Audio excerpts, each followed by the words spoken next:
Good morning, good afternoon, good evening. I guess it all depends on what part of the country you're in and or what country you're in. Um, this is going to be posted on my Facebook, my Instagram, and my YouTube channel. So many of you will already know some of this information that I'm about to share with you about me, but many of you will not know, and or do not know. You'll know now. I wanted to, in particular, provide this information uh, to my friends and family, especially, just so they have a better understanding of what it is I'm going through. Now, you may say, why do they care? Or is it that important that they know? Well, maybe not. I mean, I guess depending on the level of care they have for me. Um, but I do feel that it is my responsibility to a certain extent to provide some information about uh, the neurological disease that I have, Parkinson's disease, and to just give some insight. Maybe me needing to open those doors so people feel more comfortable speaking to me, calling me, talking to me, checking on me. With a lot of different illnesses, ailments, diseases, mental health issues, whatnot, sometimes it just puts the other person in a position of not really knowing how to share that burden in an effective way. Um, it makes them awkward or feel uncomfortable. People don't know what to say oftentimes. So I am going to share um, quite a bit of information, but I'm hoping not to take too long. Those of you know that I can be long-winded and I will talk forever, but I'm going to try to keep it kind of straight and to the point. I'm not successful at doing so just yet. But anyways, I want to address, what is Parkinson's. I want to also address a few statistics and facts surrounding it. Talk about the 5 stages of Parkinson's, and also the burden of the caregiver. That is very important. Uh, Again, so many things are overlooked, and I think the caregivers can sometimes be overlooked. Their needs, especially, their stress, their fear. So, to start with, let us talk about what is Parkinson's, okay? And its simplistic definition. And by the way, the information that I am providing for you is coming from the Parkinson's Foundation. I will give you the links at the end of this video. But Parkinson's disease, it is a neurodegenerative, okay, we're talking about the brain, disorder, and it affects predominantly dopamine producing neurons in an area of the brain called substantia nigra. Okay? Don't ask me to expand on that. Google it, look it up. But basically, we lack dopamine. Okay? And dopamine is good. Dopamine is something that we want. It helps you feel, it helps you move, it helps you have pleasure and desire and taste and smell and everything. And we're lacking it. And as we progress in the stages of Parkinson's, less and less dopamine is available. Basically, to the point where it's all gone. So, in that sense, we suffer. Whereas we were able to do normal things in life, whereas normal habits were something that, we just did without thought. Now everything that we do is basically a struggle, and a lot of thinking. For example, when I walk, it is not easy for me to just walk and talk. I have to concentrate on my movement, on my gait, on my balance. And I'm often looking at my feet. So I walk with my head down, which doesn't help with the posture. So a lot of patients, will lean forward, and that actually is what causes falls a lot of times. But I have to look at my feet to make sure that I'm not going to step on something that might trip me up.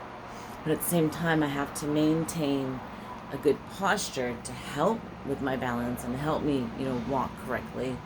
At the same time, I'm thinking about the number of steps that I'm taking. Am I walking too fast or am I walking too slow? Believe it or not, the slower I walk, the harder it is for me to move, because it makes me want to stop. So when I get to a good speed or rhythm, it's better. But the problem is that could also cause me to trip and fall. And yeah, so there's a lot of things going on in my head when I'm walking. That's just an example. But yes, so that is, the most basic definition of Parkinson's. So symptoms generally develop slowly over the years. You may not even be aware that you're experiencing the symptoms, because in the very beginning, it's kind of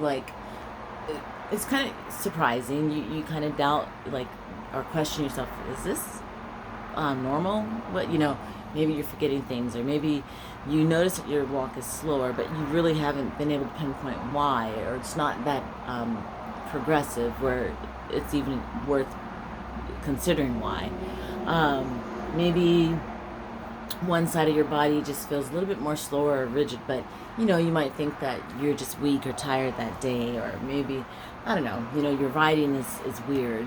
Just different things, but it does progress slowly over the years.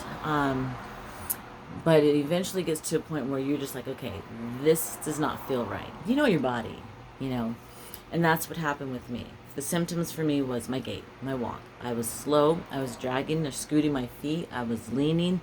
I love to write. Anyone who knows me knows that I'm a writer. I love to write. I've written a book. I've written 3 books, actually. I wrote a lot of poetry. I've written song lyrics. And I literally like the art of pen in hand writing. And I can't do it anymore. Sounds weird, but I literally, my writing looks like a 5-year-old's writing. My hand just stops. My brain doesn't tell my hand to move, and I might get a good, movement there, a good motion, but then it'll stop, and then it gets real tiny, and it just looks like chicken scratch. So that's a bummer. But tremors.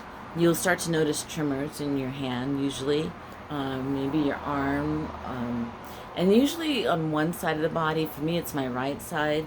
You have something called bradykinesia. Your limbs, or it has to do with movement, by the way. So if you see me shifting and moving like this, and that's, or dystonia, it's movement. It's all movement disorder. I have that more than I have the tremors. And then of course your gait and your balance. So those are just a few symptoms. We don't know. Nobody knows really what the cause of Parkinson's is. A lot of speculation is that it's caused from herbal pesticides. I've been doing a little bit of research myself. My father passed away a few years ago, and he had Agent Orange. He actually died from lung cancer, but the doctors believe it was lung cancer that developed from his time in Vietnam, having been exposed to Agent Orange. Well, of course, most people know that the Agent Orange is a deadly chemical that was sprayed over the parts of the field in Vietnam during the war. Now, direct children, biological children from the parent that served in Vietnam who has Agent Orange or may have been exposed or whatever, there's a lot of different diseases that can come from that we could get, and Parkinson's disease is one of them. So I kind of feel like, with my father having that diagnosis, I almost believe that that's what may have caused my Parkinson's to develop. I don't know. We really don't know. We really are not able, I say we, doctors and scientists, I'm definitely not a doctor or scientist, but doctors and scientists are not able to really pinpoint and say this one thing or these three things or whatever are the causes of it. And with that in mind, because we don't directly know the cause, we actually, again, there don't know the cure. So, as it stands at this time, there is no cure for Parkinson's. Okay, now, goodness, what does that mean for me? So now I have Parkinson's. Okay, well, one thing that people do not understand is that Parkinson's progresses. It doesn't slow down on its own. It doesn't stop. It progresses. In other words, it gets worse over time. And that's a scary outlook. That's a scary thing to move into the future knowing. We know of many people who, famous people, I say many, actually not really many, but we know of two main people, three, who had Parkinson's. Muhammad Ali is the first that comes to mind. His could have been caused from being consistently punched in the head, believe it or not. But he lived kind of a long life, managed it, was able to get through it. We know Michael J. Fox has Parkinson's. He was diagnosed at a very early age, I think in his late 20s or early 30s. And some people do not realize that Robin Williams was diagnosed with Parkinson's. And from my understanding, I don't know if this is true or not, but we all know he took his life. Some people have been had said, at least I read, that he was overwhelmed, couldn't deal with, several things in life, but Parkinson's was one of them.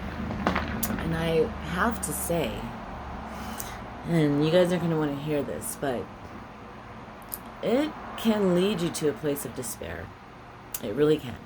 I've been down that road of despair with the Parkinson's, feeling not hopeful, not like I have a purpose, feeling like a burden. And the thing is, I'm constantly in pain because some people can develop muscle cramping and stiffness and pain, and I am of that percentile.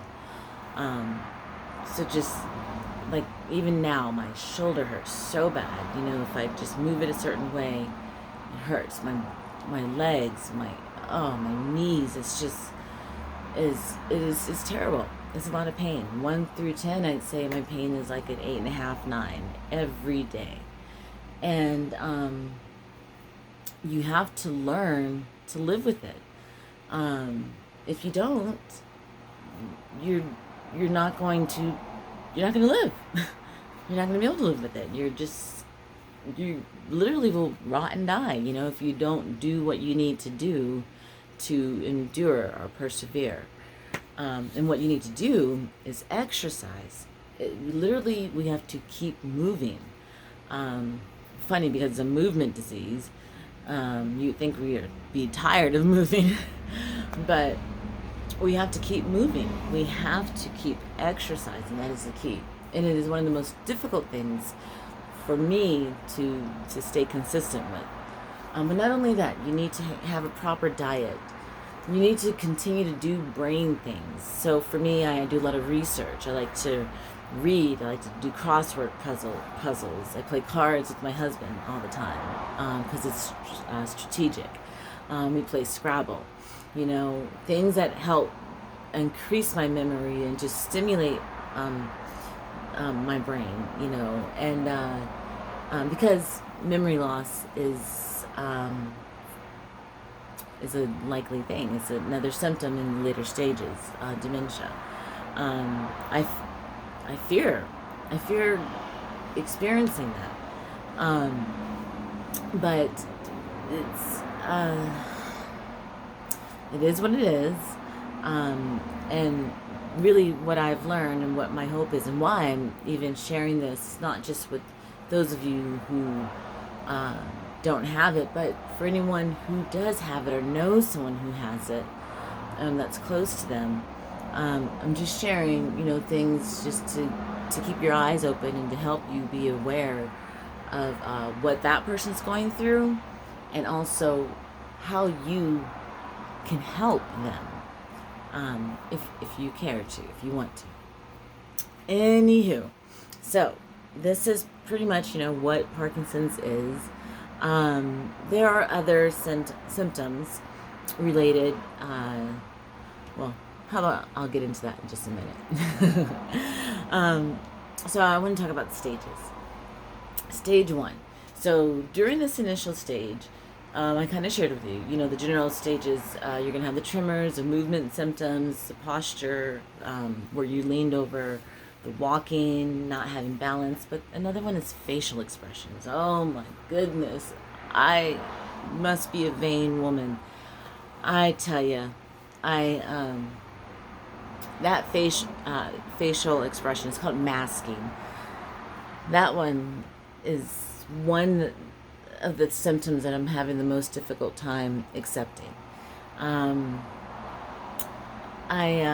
notice when I take pictures a lot, or if I see myself in the video, or something, I notice expressions, and it's inevitable. Everyone's going to notice it. Sometimes when I'm concentrating and I'm thinking, this is what my mouth will do, and I can't control it. As soon as I'm focused or thinking, oh, it's so embarrassing, I can't stand it, but I'm talking about masking. If I'm just looking at something or a thought, my mouth turns down. It looks like I'm frowning. My husband's always asking, are you mad? Are you okay? And I'm like, dang it, I've got Parkinson's. My face is masking, Stop asking me, I'm not mad. And I'm like, I'm actually really happy, but I'm just frowning. It's so embarrassing. I hate it. And it gets worse over time. But that's stage 1. That's when you realize, something has taken place in your body, has taken over your body. Stage 2, again, tremors increase, but rigidity, meaning that, you're stiff, you're walking like a robot, or you're moving really slow. And that affects like completing daily tasks. When I have my coffee in the morning and I go to warm it up in the microwave, it is literally like picking it up, open up the microwave doors, putting it in the microwave, closing the door. And people around you, people with you, they have to be patient because they're just like, okay, come on. And you still, even though something's wrong with you, even though they know something's wrong with you, you're human. You're human. So you can't help but get agitated or annoyed at times, or be impatient at times, or frustrated. And it's just a practice of being kind and compassionate, and trying to put the other person first. This is what my husband and I are we're in counseling, by the way, but this is one of the things that we are working on, and we're doing pretty good so far. But these are things that you have to consistently and constantly think about and remember and practice, so it does become habit. What I mean by that, the understanding, me for the caregiver for me, understanding that becomes habit. Stage 3 is considered the mid stage. This is where I believe I'm in. I might be in stage 4. But this is where you have a loss of balance, slowness of movements again, being able to dress and eat becomes very, very difficult. Okay, I may not be quite in stage 3 yet, but I mean, fulfilling stage 3, but I do believe I'm somewhere in the going into stage 3. Okay. Without Parkinson's, it is hard to fork a salad. Anyway, it is hard to pick up your salad with the fork, without Parkinson's. With Parkinson's, oh my goodness. At this point, I'm just using my hands. I don't care. I don't care if I'm in a public restaurant. I am picking my salad out with the ranch or the Italian dressing running down my wrist, and I'm using my hands, because trying to use a fork to eat my salad It's frustrating. Potatoes, I can't stab anything. If I'm trying to scoop it, it's sliding all around the plate. I cannot. It's so frustrating. I eat with my hands. But you want to know something? In other countries, that is what you do. You eat with your hands. Only in our Western areas do we use a fork and a knife and a spoon, and we're so prim and proper. Screw it. I don't care anymore. I'm not trying to be prim and proper.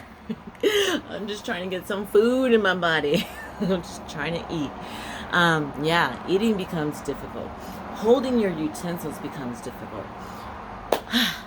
My dear, beautiful, wonderful friend, Tasha Lane, she invited me to a prestigious and elite inaugural ball for the Colorado Liberian Association, Liberia from Africa.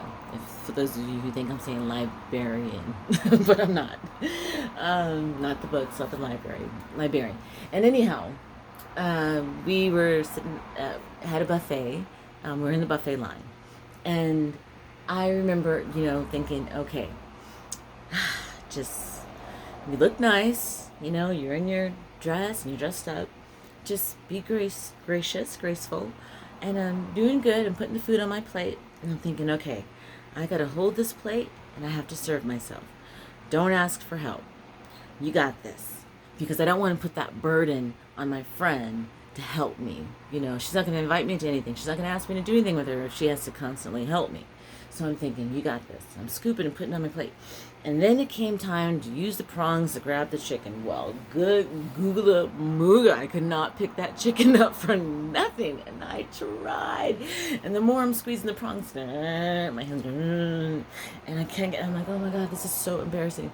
Oh, gracious, Tasha just said, here, let me help you. Oh, I was like, okay, thank you. And she put the chicken on my plate, and then I tried with the rolls. I can't do it. And she just finished serving me the rest of the way. So I got that out of the way. I was able to, get the food on the plate. But now, you want to know what the other crazy task was? Yeah, can anybody imagine? Walking. I had to walk with my plate, my dessert plate, and just walk back to my table. Oh, I said, Lord Jesus, please help me. Please don't let me fall. Please don't let me drop anything. Please don't let anybody bump me. And I'm just like trying to be confident and walk, but I'm starting to be a little, off balance. And I'm like, just get to the table. Just get to the table. And when I got to the table, it's like the plates almost slid out of my hands. I was so happy to put them down. So, we're talking about stage 3. Yeah, it's going to get harder to eat. Not only just eat, but to serve myself, to feed myself, to even prepare food. And because of that, I don't eat a lot. Well, if someone makes it for me, I eat. But if I have to prepare it, I don't eat that much. Yeah. So anyways, that's one. Getting dressed. I struggle with getting myself dressed. My husband is so wonderful. He's been, for the summer at least, he's been buying me articles of clothing that are easy like this. I just pull it up, I can pull it up. Nothing that I have to reach over my head. I mean, I have some things, but he's been trying to buy me clothes that are just easier for me to dress myself. Zippers and buttons, oh goodness gracious. Tying shoestrings, forget it. Yeah. All right. I'm long-winded. I know, guys. I'm so sorry. Stage 4. Well, at this point, the symptoms are severe and you are limited. You will probably need help with daily activities. When I say help, like, I have a hard time brushing my teeth. So I, like, almost literally everything. Bathing. That eventually is going to be something I'm going to need help with. Wiping my ass. I'm sorry, guys and gals. That might be an issue. Yeah, that might be an issue. Ugh. Right now, I can put my eyeliner on. It takes me like an hour for one eye. Right now I can do it, but I'm not going to be able to put my makeup on. And I only wear eyeliner, mascara, and lipstick. But that helps me feel good about myself. I already feel insecure about this problem I have. So the makeup, the wigs, the weave, the braids, um, it helps me just feel better about myself because I'm feeling so down about myself. But when I get to that point where I won't even be able to do these things, that kind of scares me. I'm going to be looking crazy. And that scares me. I don't want to be looking crazy when I go out. So, but, well, I guess you could say the blessing that is I may not remember. I may not know what I look like. I may think I look good, but I'm looking crazy. So, hey, a blessing and a curse, huh? Yeah. And making jokes about it, definitely. Very helpful. Very, very, very. I have to make more fun of myself than anybody else. I have to. That's just part of how I get by. And it helps. It helps make other people feel comfortable and not so serious, not so awkward, not so burdened. And then it just kind of makes me not feel so burdened by the issue myself. All right, stage 5. I gotta wrap this up.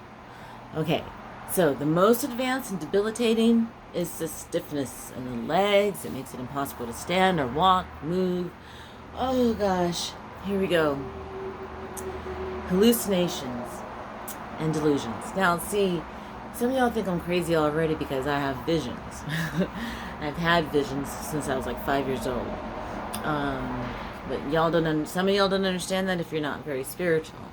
I'm a Christian and I'm very spiritual, and I believe my visions are spiritual. And I have seen things and I see things and I scare people. I've scared my children and my husband at night when I wake up screaming or fighting or whatever. I already do that. Now this is going to increase. But it's going to be hallucinations and delusions, and I'm not going to know the difference. I'm afraid I'm not going to know the difference. Is this of God, or is this just me being crazy now?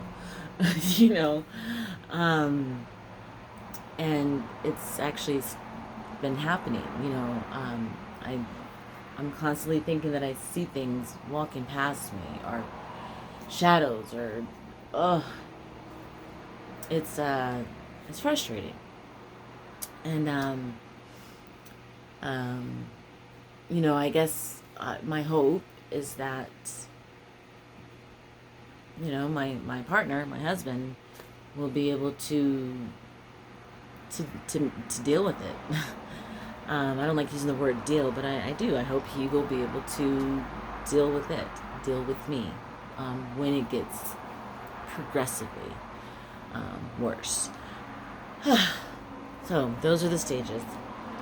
Last but not least. Actually, this is not last but not least. This is second to last. Who has Parkinson's? You want to hear these numbers, folks? You don't want to hear these numbers because it's a whole lot more than you think. Typically, it's men, more men, 1.5 more men have Parkinson's than females.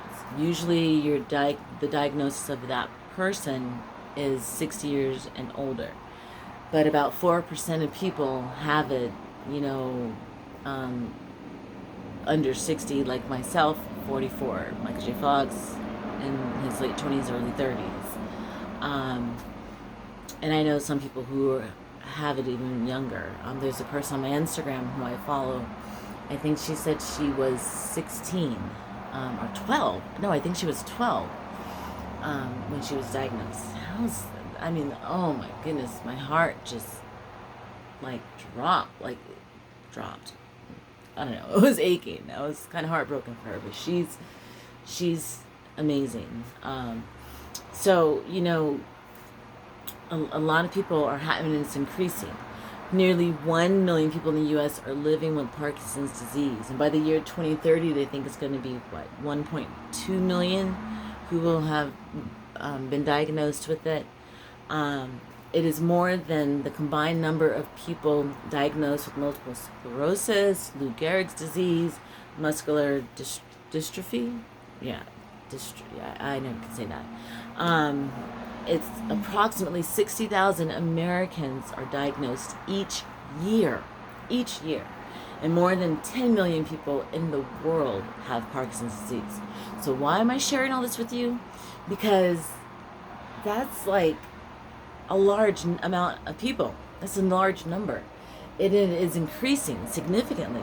So if you don't have it, you could. And I ain't trying to, like, misery loves company or whatever.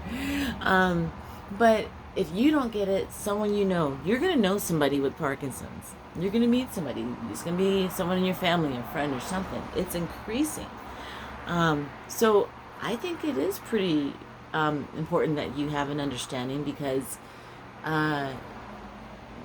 you're going to come face to face with it at some point. Now, check this out. Also, when it comes to voting and you think about healthcare, this is something interesting too. So the combined direct and indirect costs of Parkinson's, including treatment, Social Security payments, which I'm waiting to be approved for Social Security myself, lost income, which I experienced as well. I stopped working in October of last year, and just been getting random, disability checks, short-term and then long-term disability checks, which of course they don't pay all the bills and barely covers rent. But it is estimated to be nearly $52 billion per year in the United States alone, just to treat people with Parkinson's. Medications alone cost about $2,500 a year. I have to, because it's not just treating Parkinson's. I didn't tell you this, but depression is one of the biggest symptoms of it, and I have it full blown. So I take Zoloft, and I take carbidopa levodopa, which is the treatment for Parkinson's initially. And not only that, I have a blood clot. I have a pulmonary embolism, basically. So I take warfarin, but just the Parkinson's alone and the depression medication,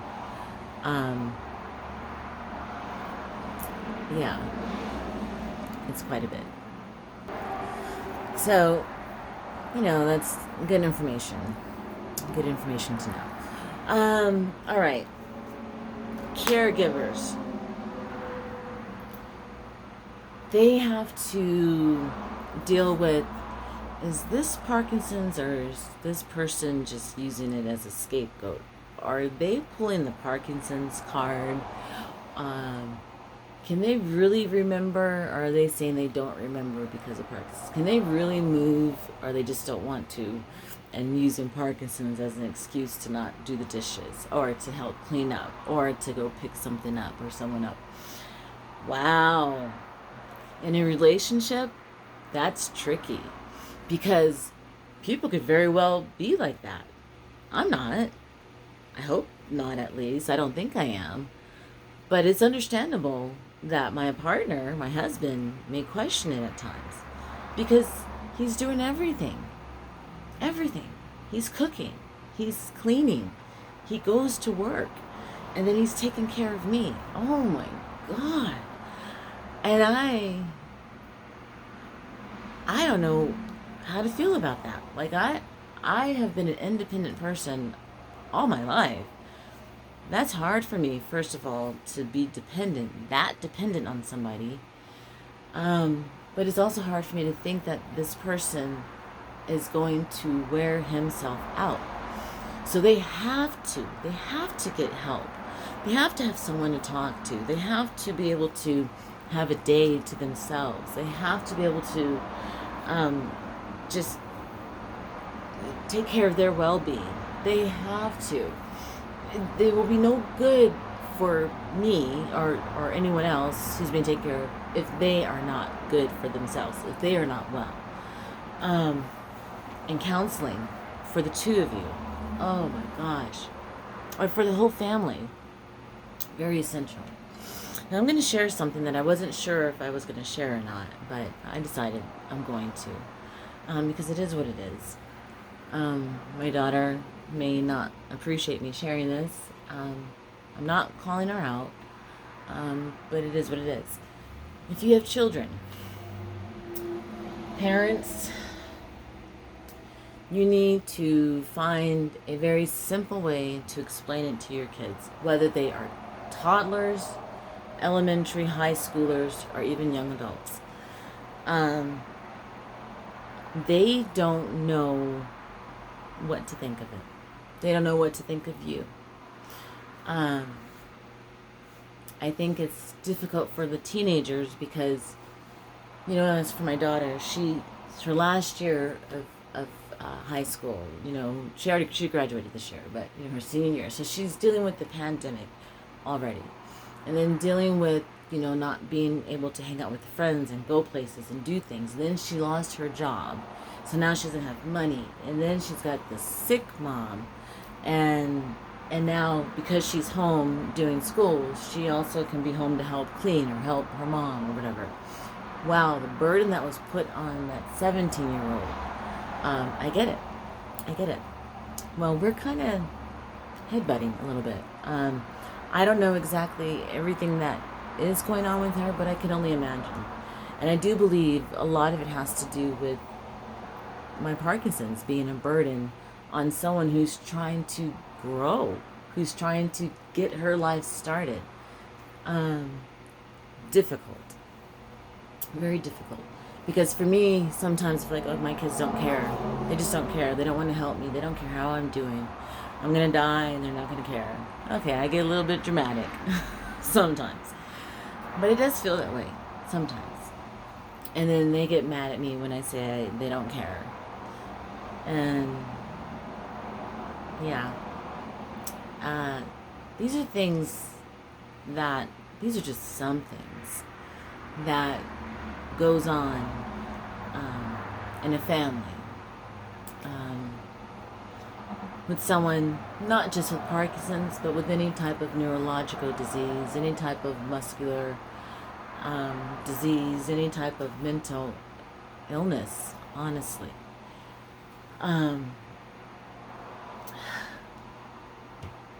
The advice I can give and that I can leave you with, it's been 37 minutes me speaking, is that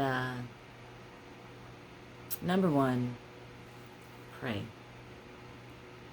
Pray. Talk to God. Ask for His help. Ask for His guidance. Ask for His direction. For the person with the disease, get involved in something.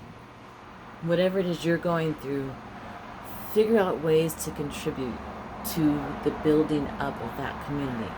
I started an online coffee business because I found out that coffee helps delay the progression of Parkinson's. And yeah, it might be a little bit expensive, but it's for a good cause. It's going to benefit me and it will benefit others. And if you're able to contribute, then do so. If not, whatever. I don't care. But if you want to support, show your support. But for the person suffering or going through this, I think the best way to help you through it is to help others through it as well. For the caregivers, for the family members, be patient. Try. You need to talk to God too. Everyone. The person with the disease, the person caring for, the person living with, the person loving them. Kindness, compassion, love. That's it. God bless and take care, you guys. Thanks for listening.